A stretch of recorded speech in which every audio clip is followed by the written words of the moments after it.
que você achou desse governo Aécio? O que ele significou para Minas? E agora o Anastasia dando continuidade a esse trabalho. Olha, eu acho que uma questão importante é o que significou para o Brasil, antes do que para Minas. Foi um governo que fez um tipo de gestão que maximizou o gasto do governo com o público em vez do gasto na máquina. Né? Gastar menos na máquina e mais para as pessoas.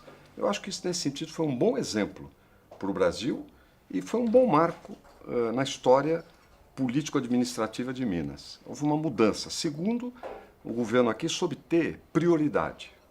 Prioridade. O que é essencial? Porque quando você está no governo e tudo é prioritário, significa que nada é prioritário e você tem uma dispersão tremenda. Essa é uma característica de governo petista. Não são, ou às vezes não tem disposição de definir ordem de prioridade. Tudo passa a ser prioritário. Então você começa tudo, muito difícil terminar qualquer coisa. Um outro aspecto é o aspecto do futuro do ponto de vista de Minas. É um governo que governou com certo estrabismo, um estrabismo cívico, um olho aqui e um olho no futuro. Esse tipo de estrabismo é bom, né?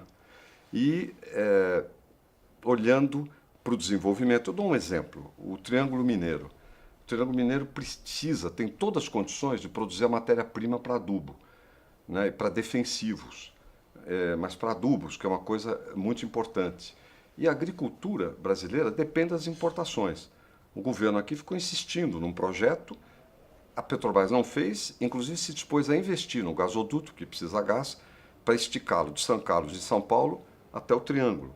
Este é um exemplo de alguém que pensa adiante, porque isso é coisa demorada.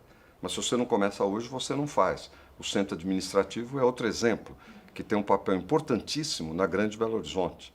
E, ao mesmo tempo, racionaliza melhor o uso, né, da máquina, economiza.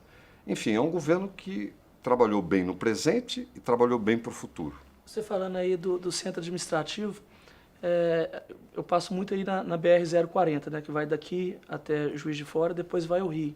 Nós temos o Viaduto das Almas, que é campeão de acidente.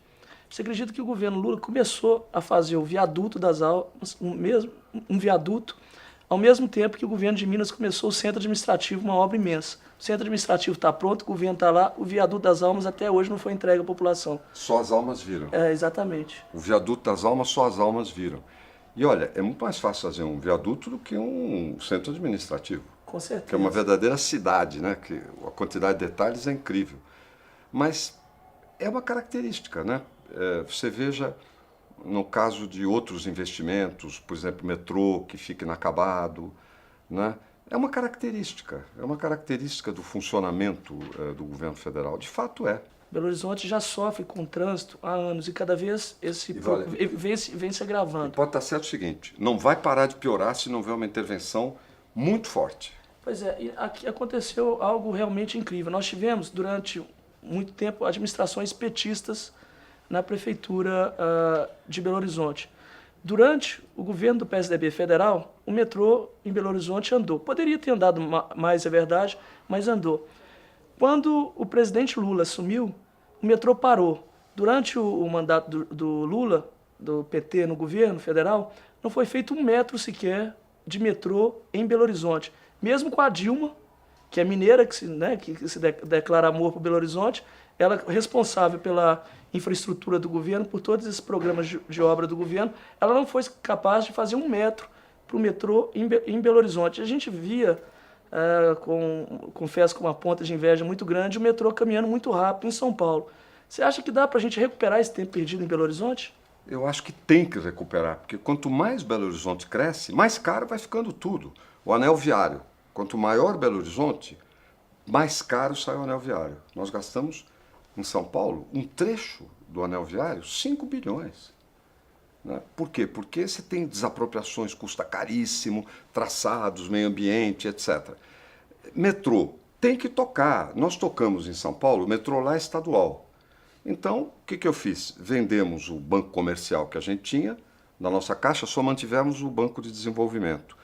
E com esse dinheiro, investimos no metrô, como a situação financeira era boa, pegamos financiamento e fomos tocando, conseguimos. Lá o governo federal não põe um centavo. Agora, o Aécio propôs aqui uma parceria para o metrô, que o Estado entraria o município, e o governo federal que é o dono. Entraria a área privada. Nunca deram retorno a isso. Falta o quê? Vontade política, capacidade para executar. Então tem o metrô, falta o anel viário, né, e o aeroporto, Confins, que está estrangulado hoje, que com 200, 300 milhões de reais faria uma pista nova, um terminal novo. Não é muito, entende? E tem um retorno enorme. Aí, no caso, se você fizesse uma concessão, o governo ia ganhar dinheiro com isso para poder investir em aeroportos que não têm viabilidade econômica e que, no entanto, precisam existir. Então, tem que ter um planejamento e tem que ter uma cooperação. Planejamento não é listar obras. Planejamento é fazer obras que se complementam e fazer, quer dizer, formular obras que se complementam ao longo do tempo, no mesmo tempo, e fazer acontecer, que é a coisa mais difícil que existe no Brasil. Fazer acontecer de verdade.